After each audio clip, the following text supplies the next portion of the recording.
제가 캄보디아에 도착해서 보통 캄보디아에 도착하면 밤 11시 넘어 도착을 합니다. 특별히 이번에는 비행기가 좀 늦어져서 더 늦게 도착을 하게 됐어요. 그래서 이제 하룻밤 자고 첫날 바로 그 희망학교라는 학교에 이제 방문을 하게 됐습니다. 저희가 처음 연기하는 학교예요. 그 부부 선교사님이신데 이상하게 그 남편 선교사님이 이렇게 대화가 잘 안 되더라고요. 그 말도 느릿느릿하시고, 그래서 이제 우리 청년들 좀 만나고 이렇게 격려를 하고 기도하고 그 교무실 비슷한 데 같은데 앉아서 그 여선교사님 부인 선교사님이죠. 대화를 하는데 캄보디아에서 굉장히 고참이시더라고요. 한 17년 되신 분들이에요.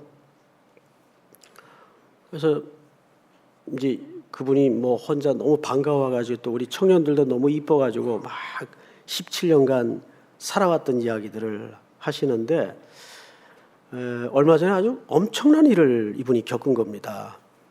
그 생태 같은 17 먹은 아들이 어느 날 실종이 된 거예요. 캄보디아에서. 차라리 시신이 내 눈앞에 확인이 되면 참 묻어버리고 가슴에 묻어버리고 잊기라도 할 텐데 아들이 실종이 된 거예요. 겨우 얼마 있다가 시신을 찾았습니다. 오토바이 사고로 교통사고를 당했는데 보지 않았으니 과정이 어떤지 몰라도 이 아이를 시신을 어디 먼 곳에다 유기를 해버린 겁니다.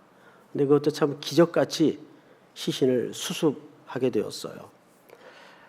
참 그 아버지 선교에 대해서 너무 기쁘게 동역하고 참 보물 같은 아들이었는데 그렇게 이방 땅에서 슬픔을 당한 겁니다.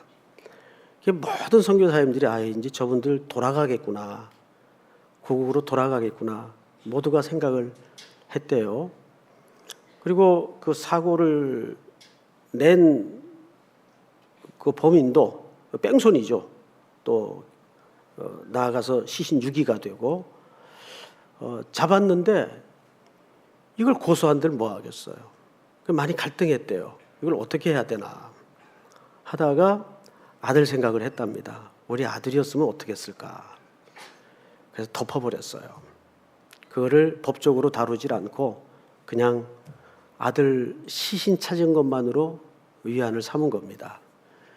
그 과정을 이 부모가 이국 땅에서 생태 같은 아들을 그렇게 불의의 사고로 잃어버리고 겪어야 되니 얼마나 기가 막혔을까요? 그 이야기를 이제 그 선교사님이 쭉 하시는 거예요. 근데 그 충격인지 몰라도 또 얼마 있다가 장례를 마치고 나서 고국으로 돌아가는 걸 포기하고 그 학교 사역을 계속 하는데 남편이 파킨슨씨 병이 걸린 거예요. 이게 굉장히 아프답니다. 그래서 오전 사역을 잠깐 하고 오후에는 들어가서 좀 누워 쉬어야 되는 그런 병이랍니다. 늘 앉아서 얘기를 하는데도 이렇게 대화가 이렇게 원활하지 못해요. 그래서 제가 이제 대화 끝에 그래 이 17년 동안 어떻게 견디었습니까? 그랬더니 그 여선교사님이 이런 얘기를 하더라고요. 이스라엘 백성들이 광야를 지나면서 매일 아침을 맞는 기분이었대요. 이게 처음에 무슨 얘기인가 못 알아들었어요. 또 워낙 좀 둔한 데다가 잘 못 알아들었어요. 그래서 이어하는 얘기가 아주 희망적인 얘기인 줄 알았는데 그 얘기가 아니고 반대의 얘기더라고요. 그 200만 가까운 이스라엘 히브리 노예 출신들이 아무것도 없는 벌판에 길을 가는 거예요.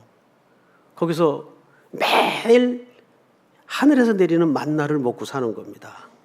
근데 아침이 밝으면 어디만 쳐다볼 수밖에 없어요. 하늘만 쳐다볼 수밖에 없는 거예요. 오늘도 과연 만나는 내릴까? 늘 이 마음으로 아침을 맞았다는 겁니다.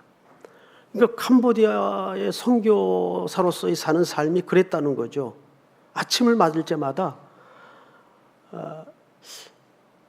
이번에는 하나님이 어떻게 도와주실까? 그러니까 정말 광야라는 데가 하나님의 은혜밖에는 구할 것이 없는 공간이 광야라는 거예요.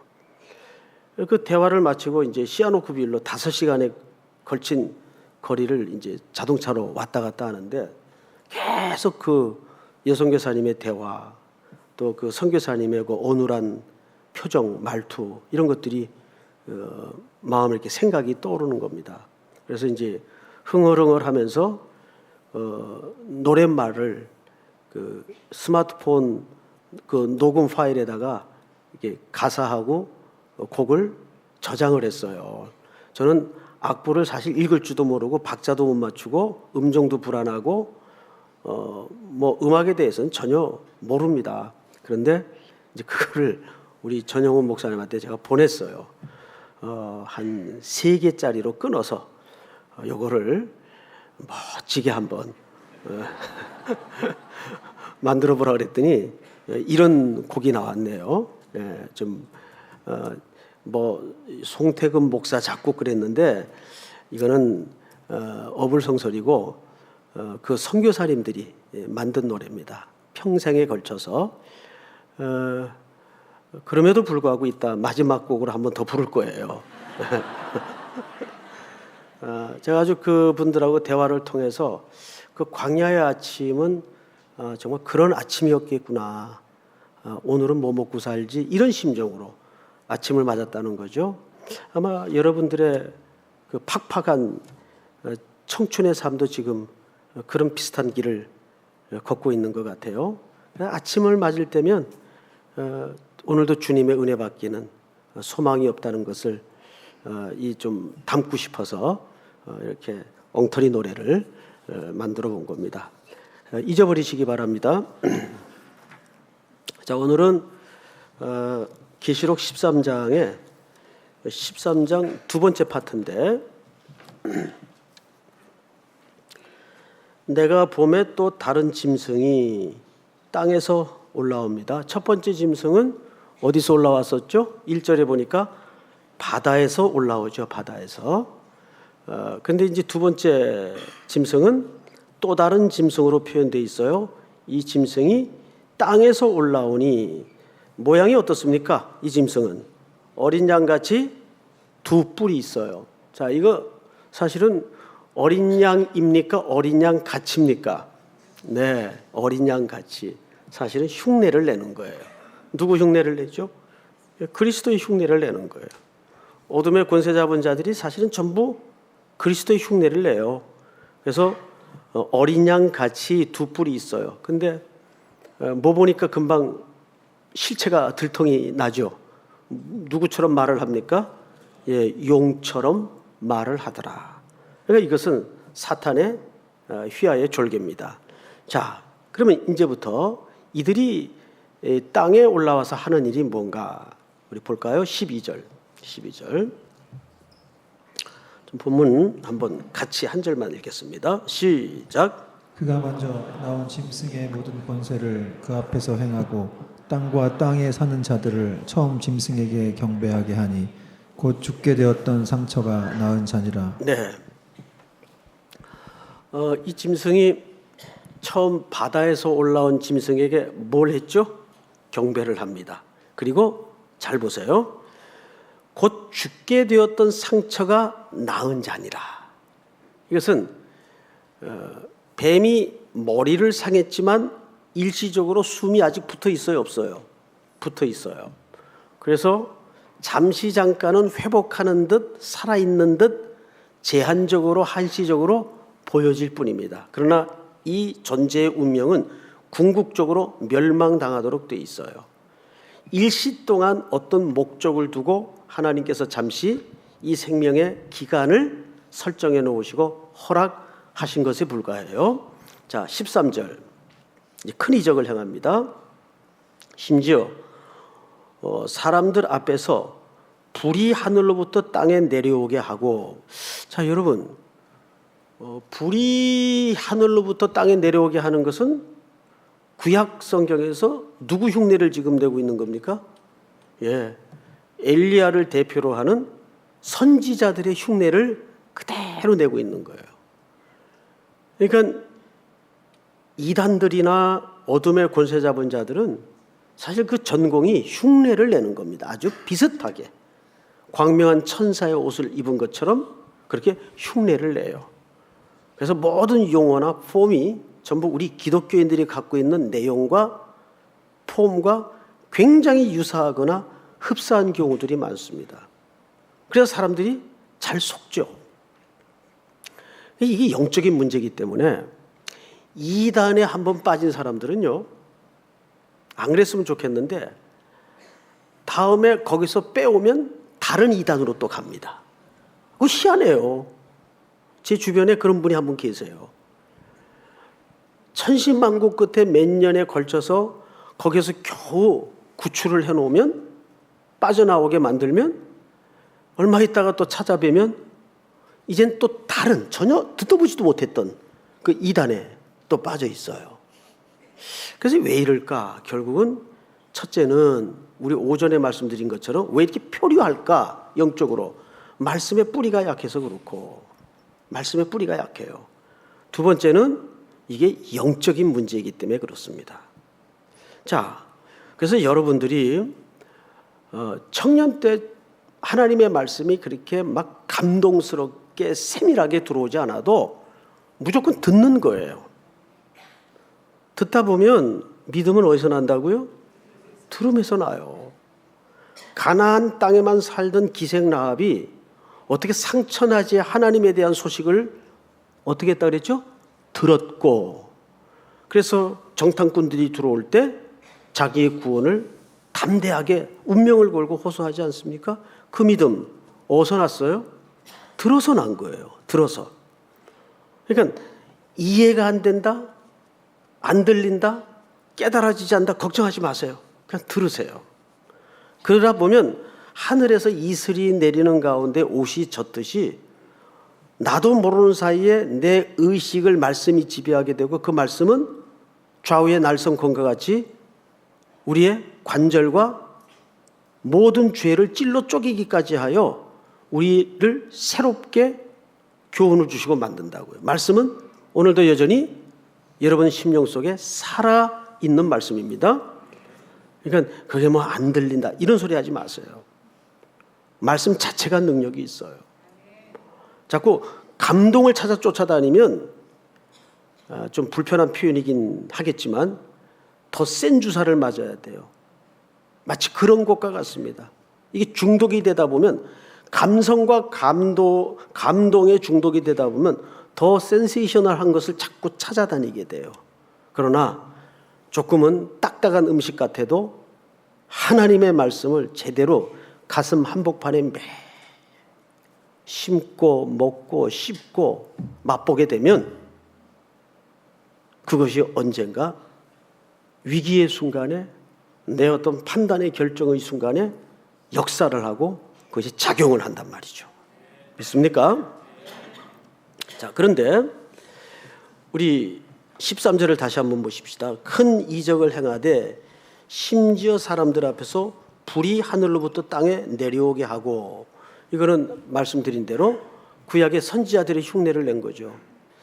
우리 오전에도 잠깐 언급을 했지만 하나님께서 성령을 동반하시어 큰 표적과 기사를 통해서 하나님의 말씀을 확정하셨다 그랬어요. 하나님 친히 스스로가. 그러면 그 말씀을 확정할 때 왜 표적과 기사가 나타났는가? 거기에는 사도행전에 그런 경우들이 많이 등장을 합니다. 근데 거기에서 등장하는 표적과 기사는 이게 있어야 하나님의 말씀이라는 뜻이 아니고, 이것이 하나님의 말씀이기 때문에 보증한다, 확증한다는 차원에서 표적과 기사가 많이 일어나곤 했습니다. 그런데 점점 시간이 흐르면서 이게 거꾸로 뒤집어집니다. 어떻게 뒤집어지죠? 표적과 기사가 나타나야 진짜 능력 있는 사람, 능력 있는 말씀이라고 오해를 하기 시작했어요. 그게 아니에요. 표적과 기사는 이제 그렇게 여러분들이 기대하는 것처럼 나타나지 않는 것이 왜 그런가 하면 하나님의 말씀이 이제는 완전하고 충분히 충족성을 가지고 완성되었기 때문에 그렇습니다. 이것이 완성되기 전에는 이것이 하나님의 역사라는 차원에서 선지자들에 의해서 표적과 기사를 동반하곤 했습니다. 예를 들어서 사도행전 3, 4장에 보면 성전 비문에서 다리 못 쓰는 자가 일어나죠. 이게 기적입니다. 이적입니다. 표적입니다. 무엇에 대한 표적일까요? 드디어 하나님의 나라가 공식적으로 임하기 시작했다는 사인으로서 기적이 나타나는 거예요. 왜? 그때는 그 사인으로 밖에는 이것이 하나님의 능력이고 하나님의 말씀이라는 것이 보증이 안 되기 때문에 기적과 이사가 동반되곤 했습니다. 그러나 이제는 말씀이 충분하게 충족성을 가지고 완성이 되었어요. 그런데도 불구하고 계속 기적을 추구하고 표적을 추구하는 것은 본말이 전도된 겁니다. 그것은 은사주의로 빠질 위험성이 굉장히 많은 거죠. 그래서 목회자들도 그런 유혹이 있어요. 개척은 해놨는데 성도들은 금방 모이질 않고 그러다 보면 영적인 유혹에 빠져요. 내가 좀 기도했을 때 막 눈도 좀 떠지고 다리 못 서는 사람도 다리가 쫙 펴지고 이런 기적이 동반되면 사람들이 훨씬 더 설득될 것 같은, 항복할 것 같은 그런 유혹의 충동이 신앙인들 누구나 가질 수 있는 유혹이에요. 그런데 반대로 그래서 하나님이 구약에 많은 기적과 이적을 광야 시간 동안에 허락하셨어요. 그래서 인간이 항복하고 설득이 되던가요? 천만의 말씀이에요. 결론이 뭐예요? 신명기 8장 3절 아닙니까? 사람이 떡으로만 사는 것이 아니요 여호와의 입에서 나오는 말씀으로 사는 것이니라. 그것이 광야 40년 기적만 보고 겪었던 이스라엘 공동체가 직접 확인하는 결론이에요. 결국 이 시대 또 나에게 마지막 대답은 결국 말씀밖에 없어요. 말씀이 시대를 깨우고 말씀이 교회를 살리고 말씀이 내 가정을 일으키는 거지 어떤 사람의 영향력이나 리더십이나 제도나 좋은 프로그램이 시대를 바꾸고 사람을 바꾸는 게 결단코 아니라는 것을 잊어서는 안 됩니다. 그런데 사단이 그 사람들의 연약한 심리를 잘 알아요. 그래서 이렇게 선지자들의 흉내를 거짓으로 내는 겁니다. 요즘 그 신문에 광고라든지 전단지라든지 인터넷에 쏟아지는 그 기독교 계열의 광고를 보면 내가 본 천국이라든지 또 예를 들면 신유의 은사 불의 종 청파동에 임하시다 이런 광고가 많아요. 저를 말하는 게 아니에요. 저는 잽도 안 되죠. 그러면 인생이 갑갑한 사람들은 확 귀가 쏠릴까요? 안 쏠릴까요? 귀가 쏠리죠. 왜 안 쏠려요? 답답한데. 여러분 예를 들어서 어린 자녀가 있는데 병원에 다녀봐도 그렇고 백약이 무효예요. 그러면 그런데라도 마지막 지푸라기라도 잡고 싶은 심정이 저라도 들겠어요. 그런 심정이 든다고요. 이럴 때 그 인간의 연약한 심리를 이용해서 잘못된 진리가 들어가게 되고 잘못된 종교에 발을 딛게 만드는 겁니다. 지금 그것을 사탄이 너무 잘 알죠. 그래서 땅에서 일어난 짐승들이 바다에서 일어난 짐승들이 주로 하는 사역이 이렇게 미혹해 하는 사역을 합니다. 자, 15절을 한번 볼까요? 14절 짐승 앞에서 받은 바 이적을 행함으로 땅에 거하는 자들을 어떻게 하여 미혹하며 땅에 거하는 자들에게 이르기를 칼에 상하였다가 살아난 짐승을 위하여 뭘 만들라 하더라. 예, 결국 그 끝은 우상화 작업입니다. 우상을 만들라 하더라. 자, 16절을 볼까요? 15절 우리 한번 같이 읽겠습니다. 시작. 그가 그 권을 받아 그 짐승의 우상에게 생기를 주어 그 짐승의 우상으로 말하게 하고 또 짐승의 우상에게 경배하지 아니하는 자는 몇이든지 다 죽이게 하더라. 야, 이 재밌는 그림 하나 소개되고 있죠. 그가 권세를 받아 그 짐승의 우상에게 뭘 줘요? 이건 누가 하던 행동입니까? 예. 하나님이 인간을 만들 때 하시던 행동이에요. 이거 누구 흉내내는 거죠? 하나님 흉내내는 거예요. 선지자 흉내내고 하나님 흉내내는 거예요. 그래서 항상 그 종파를 만들어서 교주 노릇하는 사람들이 늘 전면에 등장할 때 뭐 쓰고 나옵니까? 이 관 쓰고 나와요. 왕이라는 거죠.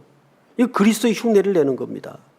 계시록에 등장하는 그 상징적인 그리스도의 흉내를 내는 거예요. 이 건너편에 저 양반도 쓰고 나오고 뭐 다 쓰고 나와요. 이게 사실 흉내내는 겁니다. 영적으로. 생기를 주실 수 있는 분은 하나님밖에 안 계세요. 그런데 우상을 만들어서 거기다가 생기를 주고 있어요. 자, 그리고 성경을 또 볼까요? 우상에게 경배하지 아니하는 자는 몇이든지 다 죽이게 하더라. 16절 다 같이 시작. 그가 모든 자 곧 작은 자나 큰 자나 부자나 가난한 자나 자유인이나 종들에게 그 오른손에나 이마에 표를 받게 하고. 네, 드디어 이제 여러분들이 궁금해하는 그 표 얘기가 나옵니다. 이 표를 어디에 받아요? 이마에 표를 받아요. 한번 옆에 사람 그 얼굴 한번 이마 좀 보세요. 뭐 표 받은 거 있나 없나? 있어요, 없어요? 없네요, 전부 다 보니까. 제 눈에는 보이는데요. 이마에 표 받은 사람 보이는데요, 여기서? 있어요. 있네요.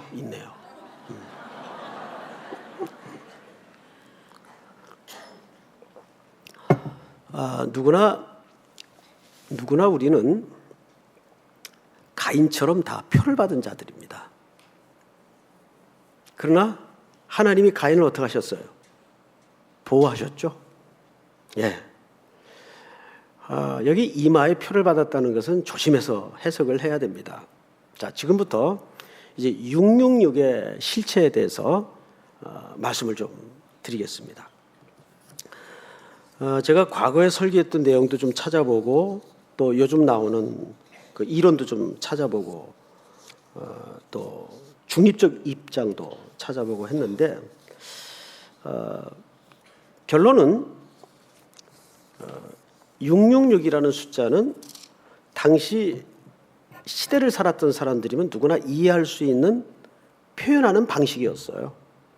왜냐하면 666이라는 것은 이름의 숫자입니다. 그것도 사람의 이름의 숫자예요. 이 방법이 이제 보통 학문적인 용어로는 게마트리아 방식이라 그럽니다. 게마트리아 방식. 이것은 사람의 이름이 쓰여지면 그 이름의 스펠이 결정되겠죠? 그러면 그 스펠마다 히브리어든 헬라어든 라틴어든 다 숫자가 따라다녀요. 그건 고유 숫자입니다. 예를 들어서 이렇게 되는 거죠. 송하면은 시읒하고 모음 오하고 자음 오가 붙어요. 그렇죠? 그러면 세 문자가 조합이 돼서 송자가 됩니다. 그러면 시읒은 시옷인가요? 시옷은 100이에요.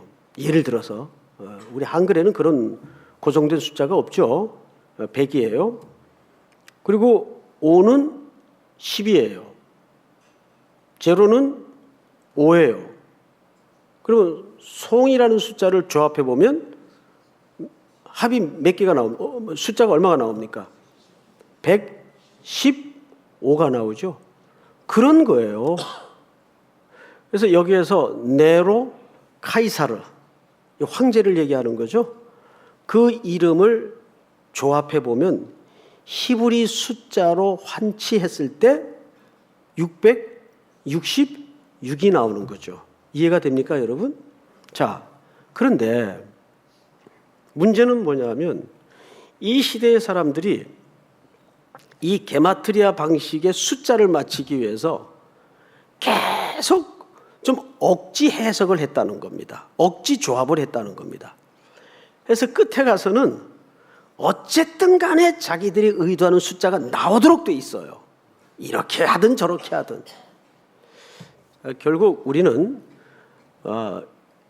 이렇게 분리해서 생각을 할 필요가 있어요. 분명 성경에서 말한 666이라는 숫자는 그 당시 통용되고 사용되던 게마트리아 방식을 말하는 것이라는 건 그 시대 살았던 사람들이면 누구나 알아요. 근데 문제는 뭐냐면 이것이 그러면 하나님의 수가 아니고 누구 수라는 거죠? 사람의 수라는 거예요. 자, 여러분, 우리가 성경 전체에서 히브리 수의 의미를 조합해 볼 때 6은 무슨 수입니까? 세상 수죠. 왜? 6일 동안 하나님께서 세상을 어떻게 하셨어요? 만드셨어요. 창조하셨죠. 그리고 일곱째 날 그 창조를 안식함으로 완성하셨습니다. 여섯째 날 다 마친 게 아니에요. 일곱째 날 안식함으로 그 창조가 완성이 됐어요. 그래서 안식은 굉장히 중요합니다. 그러면 7은 누구의 숫자가 될까요? 하나님의 숫자예요. 그런데 하나님이 3위 하나님입니다. 그래서 보통 777을 하나님의 수라고 말해요. 그럼 여기에 절대적으로 미칠 수 없는 수가 뭡니까? 6이라는 숫자입니다. 666. 죽었다 깨어나도 인간 숫자예요. 무슨 말인지 알겠죠? 하나님의 완전수에는 절대 근접할 수 없는 수, 부족한 수, 666을 얘기합니다. 이것이 뭐 그 시대 네로를 얘기했다. 또 2차 세계대전 때는 히틀러를 얘기했다. 그렇게 우길 수 있어요. 그러나 우리가 그렇게 정확하게 이거는 누구다라고 끼워 맞히는 해석은 저도 지나고 보니까 좀 무리한 해석이 아닌가 생각을 합니다. 우리가 여기서 타협을 해야 되는 것이 뭐냐면 타협보다는 정리를 하고 들어가야 되는 것이 뭐냐면 처음에 말씀드린 것처럼 이 666이라는 표시의 방식은 그 시대에 있었다 없었다? 분명히 있었다. 게마트리아 방식이에요. 그런데 이것은 우리가 폭넓게 시대를 넘고 세대를 넘어 해석을 하자면 이건 사람의 수라는 것을 알 수가 있습니다. 그래서 그 정도로 해석을 끝내야 돼요. 멈춰야 돼요. 그 이상. 그래서 666이 뭔데? 신용카드야? 뭐 베리칩이야? 해프닝이 있었죠. 666번 버스가 있었어요. 옛날에. 그게 어딜 다니는가 하면 사당동을 왔다 갔다 했어요. 총신대 넘어가가지고. 근데 어느 아주머님이 교회 다니는 집사님 같은데 모르고 그 버스를 탄 거예요. 탔다가 이렇게 보니까 자기가 탄 버스가 666번이라. 스텝! 버스에 있는 사람들이 난리가 났어요. 뭔 일인가 하고. 666번 탔다고. 제가 그 어느 교회에서 있을 때인데 보통 이제 일반 교회 좀 문에 교역자들이 성도들 맞이하느라고 안내를 하죠. 안내를 하라고 서 있는데 어느 잘 차려입은 귀부인이 막 얼굴이 시뻘게 가지고 자기 아들을 막 데리고 온 거예요. 그 저분이 왜 이렇게 좀 흥분돼 있나 하고 좀 조심스럽게 왜 그러세요? 그랬더니 목사님 큰일 났어요. 얘 팔뚝 좀 보세요. 그래서 왜요? 그랬더니 거기에 바코드가 찍혀 있는 거예요. 애 팔뚝에. 애는 그냥 몰뚱해가지고 당황스러워서 그 엄마한테 끌려와 있고 고등학교 1학년 학생인데 그럼 너 이거 어디서 찍혔냐 그랬더니 어제 그 롯데월드 어디 가니까 입장 표시로 이걸 찍어줬다는 거예요. 이거를. 그 집에 왔더니 엄마가 이거를 보고 못 지우게 하고 너 이거 가서 목사님한테 기도받아야 된다고 이게 이 바코드라고. 그러니까 이런 참 어처구니 없는 666번 버스 사건이나 이런 사건들이 왜 일어나는가 하면 이 666의 의미에 대해서 잘 이해를 못하기 때문에 일어나는 어처구니 없는 해프닝입니다. 이 666은 결국은 뭘 얘기하는가를 성경 전체 문맥에서 한번 다시 볼 필요가 있어요. 자, 본문으로 다시 가서 보십시다. 16절, 그가 모든 자 곧 작은 자나 큰 자나 부자나 가난한 자나 자유인이나 종들에게 그 오른손에나 이마에 뭐를 받게 했죠? 표를 받게 하고 17절 다 같이 읽습니다. 시작. 누구든지 이 표를 가진 자 외에는 매매를 못하게 하니 이 표는 곧 짐승의 이름이나 그 이름의 수라. 네. 자, 저를 보십시오. 로마 시대의 경제 구조를 좀 간단하게 이해할 필요가 있습니다. 그 로마 시대는 중앙정부라는 로마 나라가 있었어요. 로마 제국이 있었죠. 그리고 그 주변으로 해서 아시아 전역에 도시 국가들이 형성되어 있었습니다. 그리고 이것이 아시아 연맹을 구성하고 있었어요. 이걸 아시아 연맹이라 그래요.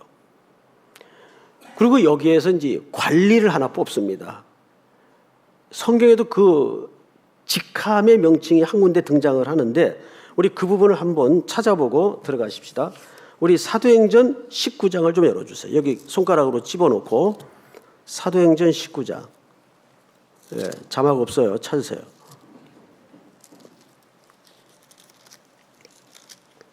(19장) 31절 31절을 우리 한번 같이 볼까요? 다 같이 시작. 그 중에 어떤 이들이 그에게 통지하여 연극장에 들어가지 말라 권하더라. 네, 자 앞을 잠깐 보십시오. 여기 바울의 친구 중에 어떤 직함을 가진 자가 있었네요. 아시아 관리입니다. 이 사람의 직함이 실제 했던 직함인데 이 어떤 사람인가 하면 로마 제국하에 도시 국가들을 연맹체를 만들어서 거기를 총괄하는 자입니다. 그런데 이 사람의 권세가 어마무시합니다. 이 사람은 주로 뭘 하는가 하면 여기는 아시아 관리라고 되어 있지만 이 아시아 동맹연합체의 실질적인 제사장이에요. 그래서 이 사람은 주로 먹고 월급 받고 하는 일이 황제 숭배를 진흥시키는 일을 합니다. 첫째, 황제 숭배를 진흥시키는 일을 하는 종교인이고 제사장이에요. 게다가 두 번째는 여기에서 무엇을 시도하는가 하면 도시 국가들마다 황제 숭배를 위한 충성 경쟁을 일으킵니다. 이 아시아 연맹체에서. 그게 왜 필요한가? 예를 들어 소아시아 7도시가 있어요. 에베소, 빌립보, 라오디게아. 그러면 그 중에서 어느 도시가 황제 숭배에 제일 열렬한 열정을 갖고 있는가? 심사의 키 멤버예요. 이 아시아 관리가. 그러면 그 도시에다가 허가권을 하나 내줍니다. 무슨 허가권일까요? 황제 숭배를 할 수 있는 신전 설치 허가권을 내주는 거예요. 이거 다 무슨 얘기입니까, 결국? 다 돈 얘기입니다. 그러면 그 도시에 황제 숭배를 할 수 있는 신전이 설치되겠죠. 충성 경쟁에서 승리를 해가지고 그 허가권을 따내요. 여러분, 충성 경쟁에서 승리를 하려면 계속 뭐 해야 될까요? 예, 비비고 아양 떨고 갖다 바쳐야 돼요. 오늘날이나 그때나 경제 돌아가는 꼴이 크게 다르지 않아요. 예? 언더테이블로 거래하고 이런 짓들이 일어난 거예요. 그러면 이 관리가 그중에서 올해는 에베소 도시에 설치 허가권을 주겠습니다. 이러면 에베소 도시는 쉽게 말하면 올림픽 유치나 월드컵 유치 이상으로 경제적인 이득이 보장됩니다. 왜? 황제 숭배를 하기 위해서는 성전이 지어지고 어마어마한 직업이 생겨요. 게다가 물질이 거기서 다 유통이 됩니다. 그러니까 거기에 따라다니는 경제 규모가 장난이 아니에요. 너나 할 것 없이 황제에 대한 충성을 경쟁해서 그 허가권을 따내려는 시도를 열렬하게 했습니다. 그 키멤버가 누구냐면 아시아 관리입니다. 그걸 얘기하는 거예요. 자, 그래서 오늘 요한계시록 13장 다시 가보세요. 17절. 누구에게든지 이 표를 가진 자 외에는 뭘 못하게 했죠? 매매를 못하게 했어요. 자, 여러분, 이때는 도시국가마다 또 뭘 작은 단위로 묶었는가 하면 상인 조합을 만들었습니다. 그걸 길드라 그러죠.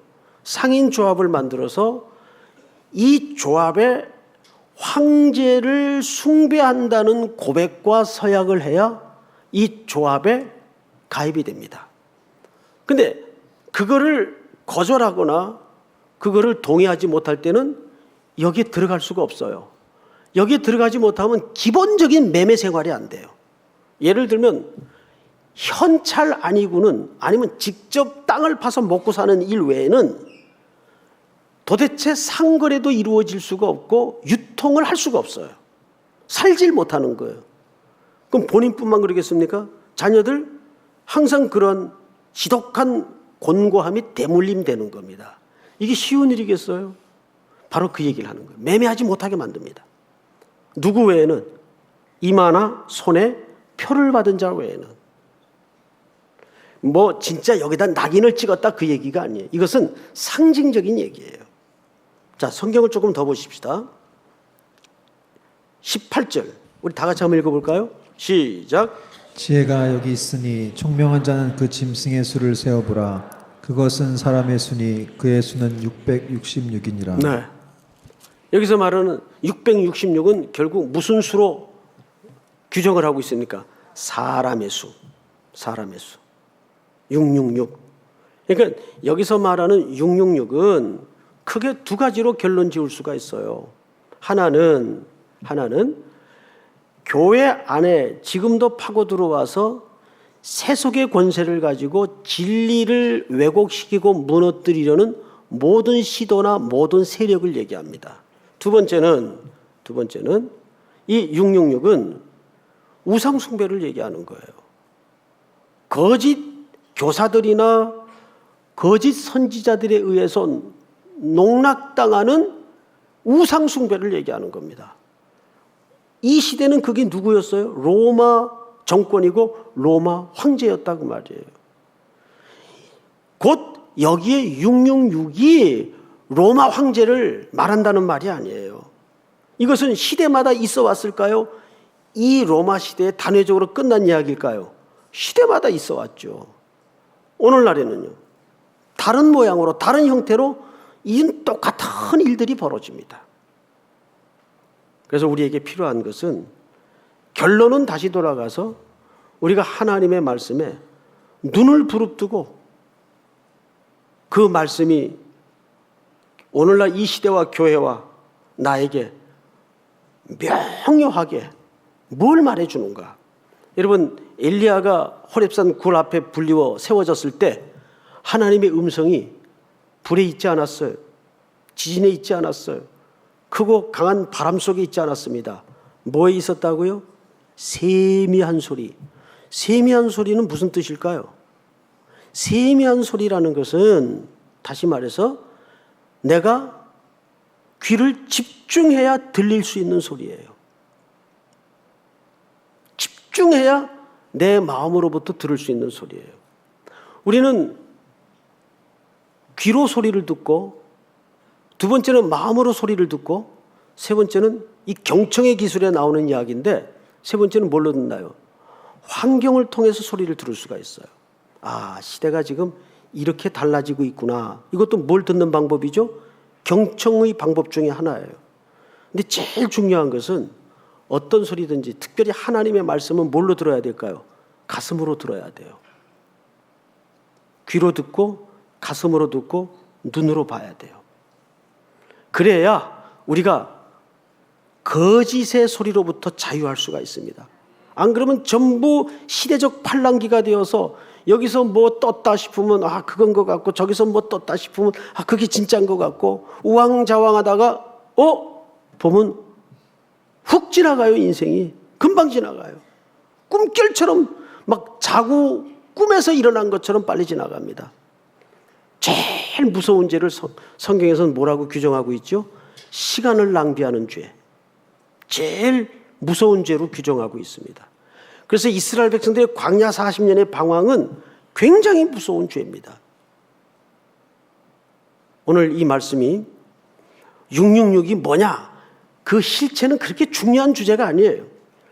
이 666의 의미에 해당하는 실체는 시대를 넘어서 교회 시대마다 있어 왔고, 오늘날에도 이런 적대 기독교 세력은 늘 우리 안에 밖에 존재해 있다는 것을 기억하시기 바랍니다.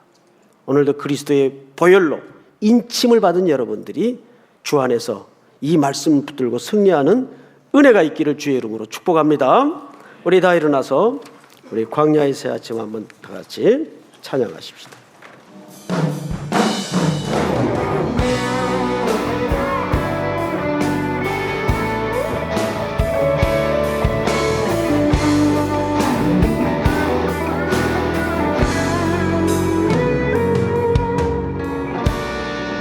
광야를 걸으며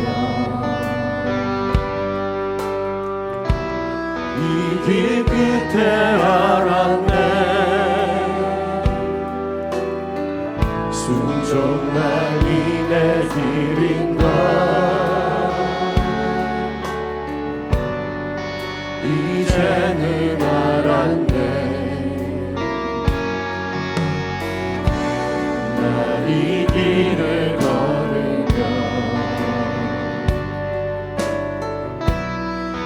길 끝에 알았네. 주님만이 생명인가. 이제는 알았네.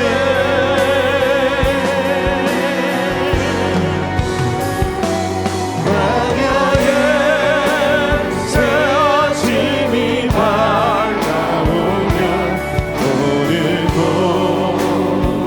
새 은혜를 위험한 광야 길을 지나는 동안 하늘의 아버지께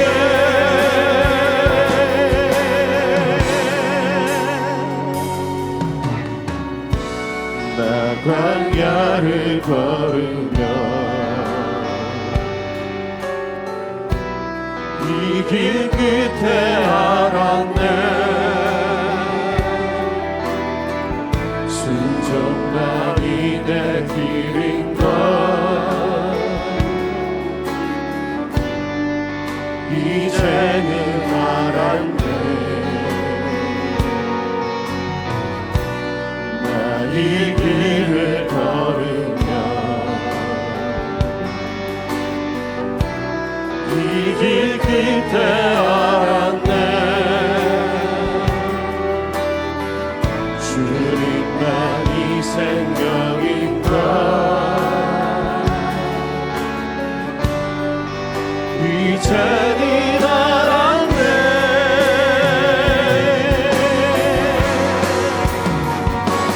나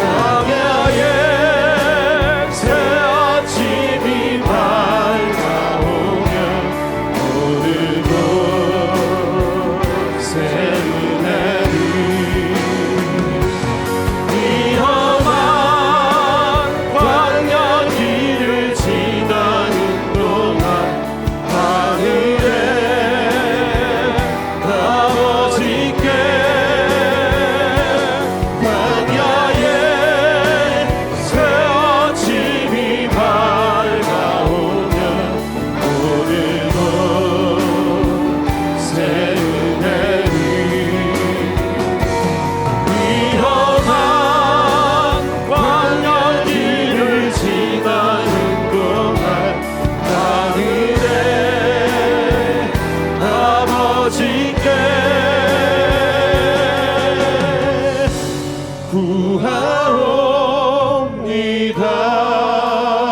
구하옵니다. 지금은 우리 구주 예수 그리스도의 은혜와 하나님 우리 아버지의 크신 사랑하심과 성령님의 교통 역사하심이 또 한 주 광야를 지나야 될 모든 사랑하는 성도들 머리 위에 이 시간도 오지에서 험지에서 복음을 증거하고 있는 선교사님들 머리 위에 그리고 먼 길을 떠나는 대만 일본팀 복중의 생명까지 영원토록 함께 있을지어다. 아멘.